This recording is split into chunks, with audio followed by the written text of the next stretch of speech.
11, 12 ان 5 دنوں میں کچھ کام کرنے ہیں، اس کو حج کہتے ہیں۔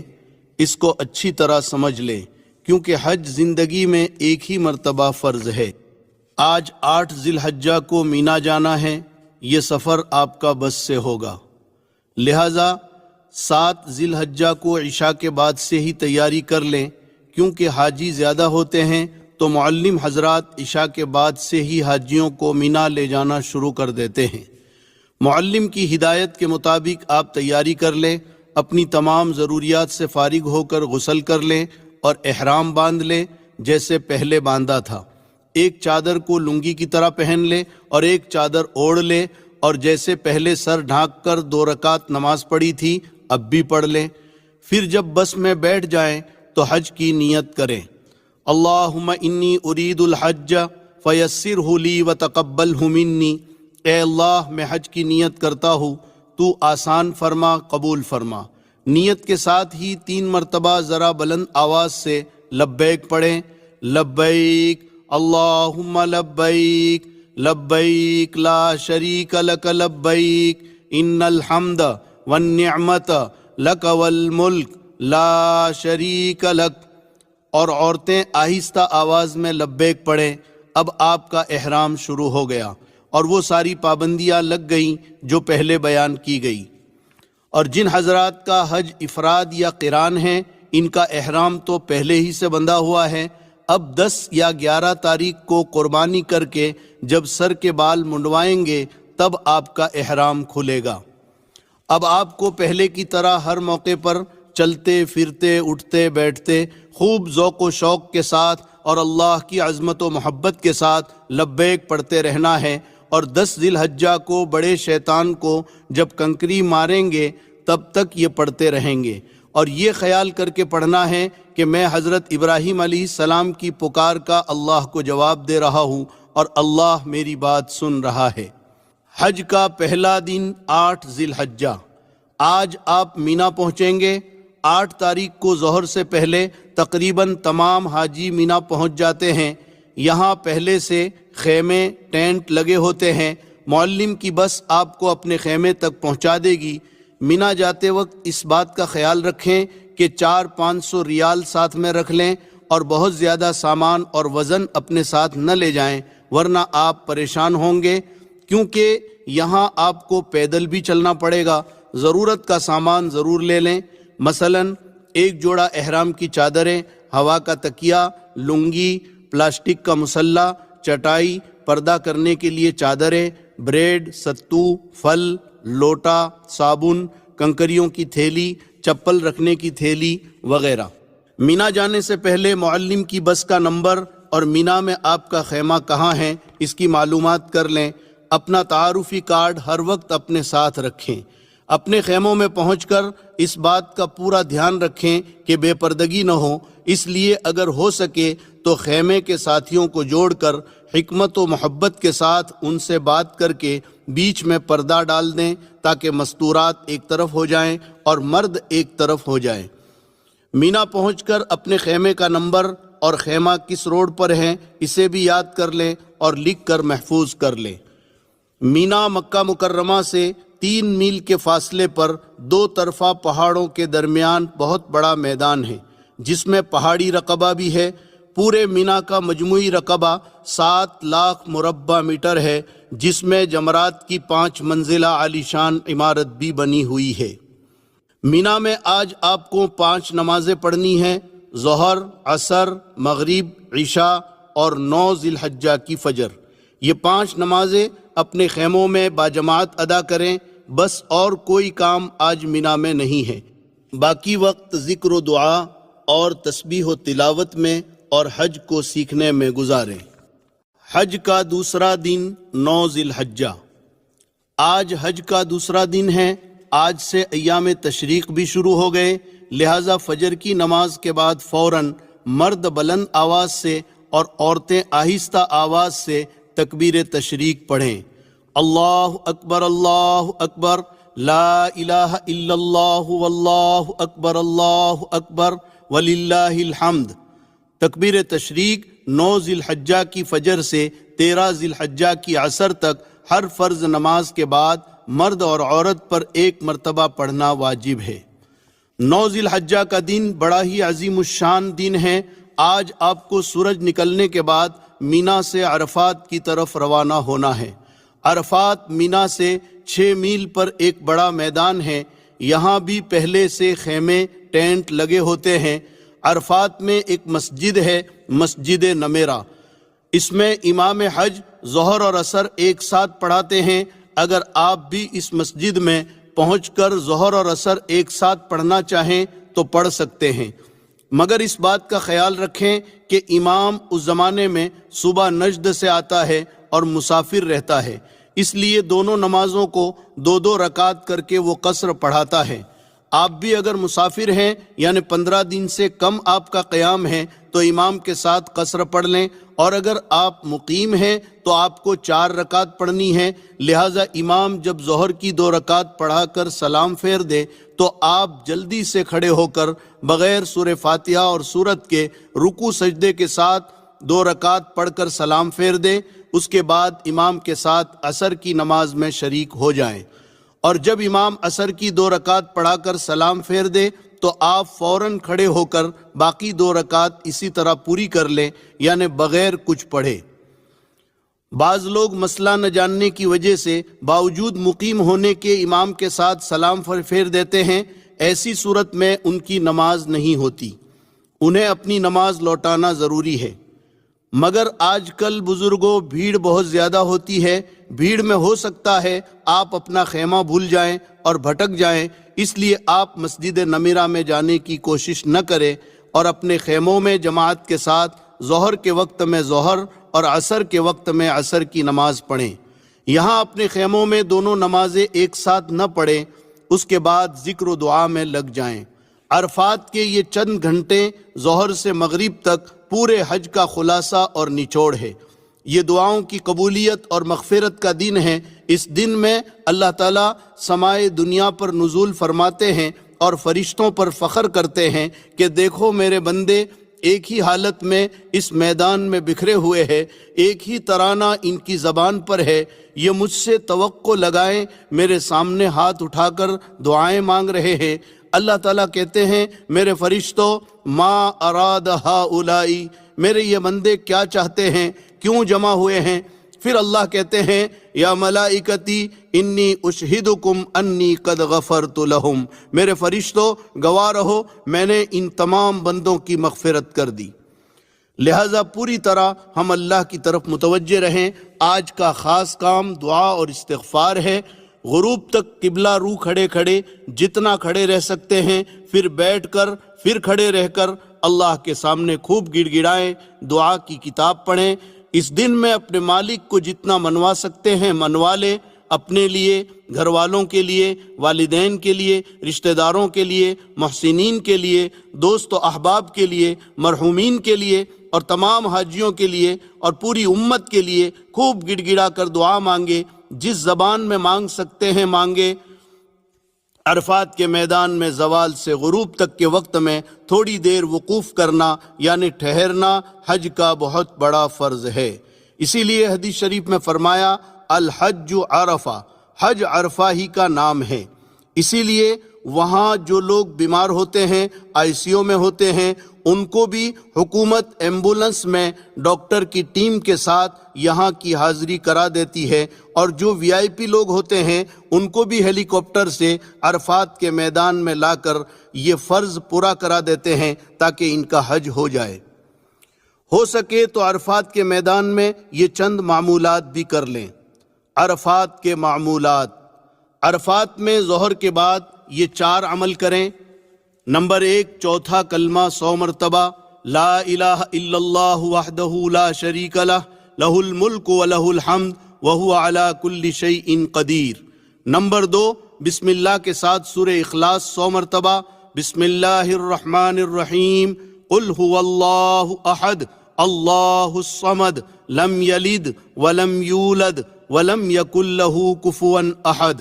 نمبر 3، درود ابراہیم اخیر میں وعلینا معہم کے اضافے کے ساتھ 100 مرتبہ، اللہم صلی علی محمد وعلی آل محمد کما صلیت علی ابراہیم وعلی آل ابراہیم انک حمید مجید وعلینا معہم۔ نمبر 4، استغفار جو آپ کو یاد ہو 100 مرتبہ، استغفر اللہ ربی من کل ذنب واتوب الیہ۔ اس کے ساتھ قرآن کی تلاوت، مناجات مقبول یا الحزب الاعظم بھی پڑھ سکتے ہیں تو ضرور پڑھیں۔ حضور اکرم صلی اللہ علیہ وسلم سے عرفات میں دودھ پینا ثابت ہے، لہٰذا سنت کی اتباع میں آپ بھی اگر میسر ہو سکے تو دودھ پی لیں یا کوئی اور چیز کھا پی لیں۔ یہاں پر ایک مسئلہ اچھی طرح سمجھ لیں کہ یوں تو عرفات کا وقت 9 تاریخ کی زوال سے لے کر 10 تاریخ کی صبح صادق تک ہے، یعنی اس درمیان میں کوئی بھی آدمی حج کی نیت سے احرام پہن کر تھوڑی دیر کے لیے بھی عرفات میں آ جائے تو وہ حاجی ہو جائے گا، مگر اس میں مغرب تک رکنا واجب ہے۔ اگر کوئی مغرب سے پہلے عرفات سے نکل جائے گا تو دم لازم ہوگا۔ مزدلفہ کی طرف روانگی۔ جب سورج غروب ہو جائے تو مغرب کی نماز پڑھے بغیر مزدلفہ کی طرف روانہ ہو جائیں۔ مغرب کی نماز نہ عرفات میں پڑھے نہ راستے میں، بلکہ مزدلفہ پہنچ کر عشاء کے وقت میں مغرب اور عشاء دونوں نمازیں ایک ساتھ پڑھیں، ایک اذان اور ایک اقامت کے ساتھ، یعنی اذان کے بعد تکبیر کہہ کر فوراً مغرب کی جماعت شروع کریں، فرض پڑھ کر فوراً امام سلام پھیر دے اور اس کے بعد بغیر تکبیر کے عشاء کی جماعت شروع کرے، اس کے بعد مغرب کی سنتیں، پھر عشاء کی سنتیں اور وتر پڑھے۔ مزدلفہ عرفات سے 3 میل پر ایک میدان ہے، یہاں خیمے نہیں لگے ہوتے ہیں۔ یہ رات آپ کو مزدلفہ میں گزارنی ہے۔ یہ رات بڑی عظیم الشان اور بڑی قابل قدر ہے۔ روایتوں میں ہے کہ یہ رات شب قدر سے زیادہ قابل قدر اور افضل ہے۔ روایتوں میں ہے کہ حجۃ الوداع میں رسول اللہ صلی اللہ علیہ وسلم نے عرفات میں امت کے لیے بہت کچھ مانگا۔ اللہ تعالیٰ نے سوائے ایک دعا کے حضور صلی اللہ علیہ وسلم کی تمام دعائیں قبول فرما لی، لیکن مزدلفہ میں پہنچ کر آپ صلی اللہ علیہ وسلم نے خود گڑ گڑا کر اللہ سے دعائیں مانگی اور اسی دعا کو پھر مانگا جو عرفات میں مانگا تھا، تو یہاں پر اللہ نے وہ دعا بھی قبول فرما لی اور آپ امت کے انجام سے بہت ہی خوش اور مطمئن ہو گئے، اور شیطان کو دیکھا کہ بہت ہی واویلا کر رہا ہے اور اپنے سر پر مٹی ڈال رہا ہے۔ لہٰذا یہ رات بڑی عظیم ہے، اس کی ہمیں خوب قدر کرنی ہے۔ فجر کی نماز کے بعد سے سورج نکلنے کے قریب تک تھوڑی دیر مزدلفہ میں ٹھہرنا واجب ہے۔ فجر سے پہلے ہرگز مزدلفہ سے نہ نکلے، ورنہ واجب چھوٹنے سے دم لازم آئے گا۔ اور یہ بات بھی یاد رکھیں کہ مزدلفہ سے ایک حاجی کے لیے 70 کنکریاں بھی چن لے۔ کنکری بڑے چنے کے دانے کے برابر ہو، نہ بہت چھوٹی ہو نہ بہت زیادہ بڑی ہو۔ حج کا تیسرا دن 10 ذی الحجہ۔ جب مزدلفہ میں سورج نکلنے کا وقت قریب ہو جائے تو وہاں سے مینا کی طرف روانہ ہو جائے۔ آج 10 ذی الحجہ یعنی قربانی کا دن ہے، عید کا دن ہے۔ حج کی مشغولی کی وجہ سے عید کی نماز اللہ نے حاجیوں سے معاف کر دی ہے۔ آج آپ کو 4 کام کرنے ہیں اور بہت آسان ہیں۔ نمبر 1، جمرات کی رمی یعنی شیطانوں کو کنکریاں مارنا۔ نمبر 2، قربانی۔ نمبر 3، حلق یا قصر یعنی بال منڈوانا یا بال کٹوانا۔ نمبر 4، طواف زیارت۔ 10 ذی الحجہ کا پہلا کام، سب سے پہلے آج آپ کو رمی کرنی ہے، پھر قربانی کرنی ہے، پھر حلق کرنا ہے۔ ان 3 میں ترتیب واجب ہے، اور طواف زیارت 10 کی صبح سے 12 کی مغرب تک کبھی بھی کر سکتے ہیں، ترتیب ضروری نہیں۔ تو آج مینا میں سب سے پہلے جمرہ عقبہ یعنی بڑے شیطان کو 7 کنکریاں مارنا ہے۔ مینا میں 3 جگہوں پر لمبے ستون بنے ہوئے ہیں، ان کو جمرات کہتے ہیں۔ اب اس کی 5 منزلہ عالیشان عمارت بنی ہوئی ہے، اور ہر طرف سے آنے والوں کے لیے الگ الگ منزلیں طے کر دیے ہیں۔ داخل ہونے کا راستہ بھی الگ ہے اور نکلنے کا راستہ بھی الگ ہے۔ پہلا جمرہ مسجد خیف کے قریب ہے، جس کو جمرہ اولا کہتے ہیں۔ دوسرا اس سے آگے ہے، اس کو جمرہ وسطیٰ یعنی درمیانی جمرہ کہتے ہیں۔ تیسرا بالکل مینا کے اخیر میں ہے جس کو جمرہ عقبہ یعنی آخری جمرہ کہتے ہیں۔ آج صرف جمرہ عقبہ یعنی بڑے شیطان کو 7 کنکریاں مارنا ہے، اس کا وقت صبح صادق سے آئندہ کل کی صبح صادق تک ہے، لہٰذا اس میں جلد بازی بالکل نہ کریں، جس وقت سہولت اور آسانی ہو اس وقت ماریں، رات میں بھی مار سکتے ہیں۔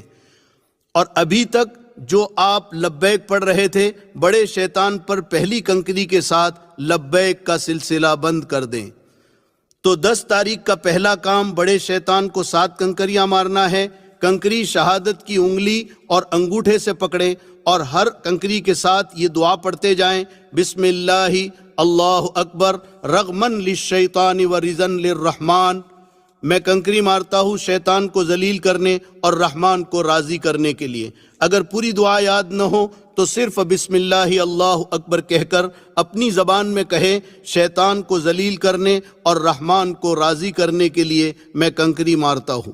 یہ بات ذہن میں رکھیں کہ کنکریاں ستون ہی کو لگنا ضروری نہیں، بلکہ ستون کے اطراف میں بنے ہوئے دائرے میں بھی گر جائے گی تو واجب ادا ہو جائے گا۔ یہ بات بھی اچھی طرح سمجھ لیں کہ ہر کنکری کو الگ الگ مارنا ہے۔ اگر کسی نے غلطی سے یا غصے سے 7 کنکریاں ایک ساتھ مار دی تو یہ ایک ہی کنکری مانی جائے گی، لہٰذا ایک ایک کنکری الگ الگ ماریں۔ کنکری مارنے کے لیے جب اپنے خیمے سے چلے تو کچھ کنکریاں زیادہ لے کر چلیں تاکہ کوئی کنکری آپ کے ہاتھ سے گر جائے تو کم نہ پڑے، کیونکہ وہاں سے کنکری اٹھانا سخت منع ہے۔ یہ بات بھی اچھی طرح سمجھ لیں کہ کنکریاں کیوں ماری جاتی ہے۔ سیدنا ابراہیم علیہ السلام جب اپنے بیٹے حضرت اسماعیل علیہ السلام کو اللہ کے حکم سے ذبح کرنے کے لیے لے کر چلے تو سب سے پہلے شیطان پہلے جمرے کے پاس ملا اور ذبح کرنے سے روکنا چاہا۔ حضرت ابراہیم علیہ السلام نے 7 کنکریاں ماری تو وہ زمین میں دھس گیا۔ آگے بڑھ کر دوسرے جمرے کے پاس نظر آیا اور ذبح کے ارادے سے روکنا چاہا۔ یہاں بھی حضرت ابراہیم علیہ السلام نے 7 کنکریاں ماری، وہ زمین میں دھس گیا۔ پھر چھوٹے جمرے کی جگہ نظر آیا، یہاں بھی حضرت ابراہیم علیہ السلام نے 7 کنکریاں ماری، وہ زمین میں دھس گیا۔ جیت گئی میرا انعام، آپ نے تو ہیرے کا وعدہ کیا تھا۔ وہ اپنے بندے حضرت ابراہیم علیہ السلام کا اخلاص اور عاشقانہ عمل پسند آ گیا تو قیامت تک حاجیوں کو حکم دے دیا کہ تم بھی ان جگہوں پر میرے بندے ابراہیم کی نقل اتارو۔ دوسرے کی طرف سے کنکریاں مارنا کب جائز ہے؟ یہاں ایک مسئلہ سمجھ لیں، بہت سارے لوگ کسی دوسرے کو اپنا وکیل بنا دیتے ہیں، یہ وکیل بنانا کب جائز ہے؟ یاد رکھیں، کوئی آدمی ایسا بیمار، کمزور، بوڑھا یا اپاہج ہے جو چل نہیں سکتا ہے تو اس کی طرف سے دوسرے کو کنکری مارنے کے لیے نائب بنانا جائز ہے، یعنی اس کی کنکری دوسرا مار سکتا ہے۔ وہ دوسرا آدمی پہلے اپنی کنکری مارے پھر اس کی کنکری مارے۔ لیکن اگر کوئی مرد یا عورت تندرست ہے، صرف تھکان کی وجہ سے یا بھیڑ سے گھبرا کر دوسرے کو نائب بنا دے تو یہ ہرگز جائز نہیں ہے، بلکہ اسے اپنی کنکری خود اپنے ہاتھ سے مارنی پڑے گی۔ دوسرے کو اگر نائب بنا دیا تو یاد رکھیں یہ رمی نہ ہوگی اور دم واجب ہوگا۔ 10 ذی الحجہ کا دوسرا کام۔ 10 تاریخ کو جب آپ نے بڑے شیطان کو کنکریاں مار دی تو آج کا دوسرا کام قربانی کرنا ہے۔ آپ کا حج تمتع ہے تو آپ پر قربانی واجب ہے، اسی طرح قران کرنے والوں پر بھی واجب ہے، البتہ افراد کرنے والوں پر واجب نہیں، مستحب ہے۔ کر لیں تو اچھا ہے، نہ کرے تو کوئی حرج نہیں۔ یہ قربانی شکرانے کی ہے، اس کے علاوہ صاحب نصاب پر جو سالانہ قربانی ہے وہ تو باقی ہے، جو ہر صاحب نصاب پر واجب ہے، وہ بھی کرنا ہے۔ البتہ وہ قربانی آپ اپنے وطن میں بھی کروا سکتے ہیں، اور اگر حرم میں کرنا چاہیں تو یہاں بھی کر سکتے ہیں۔ بہرحال 10 تاریخ کو رمی سے فارغ ہو کر کسی معتمد آدمی سے قربانی کروائیں، اس کی ترتیب پہلے ہی سے کر لیں۔ قربانی میں وہاں بہت گڑبڑ ہوتی ہے، لہٰذا اطمینان والے آدمی کو قربانی دیں اور اس کا نمبر لے لیں، پھر رمی کر کے اس کو فون کر دیں تاکہ وہ قربانی کر لے، پھر اس کے بعد آپ حلق کریں۔ 10 ذی الحجہ کا تیسرا کام۔ قربانی کے بعد آپ حلق یا قصر کروا لیں۔ حلق یعنی سر کے بال اس طرح سے صاف کرنا، اور قصر یعنی سر کے بال قینچی یا مشین سے کاٹنا۔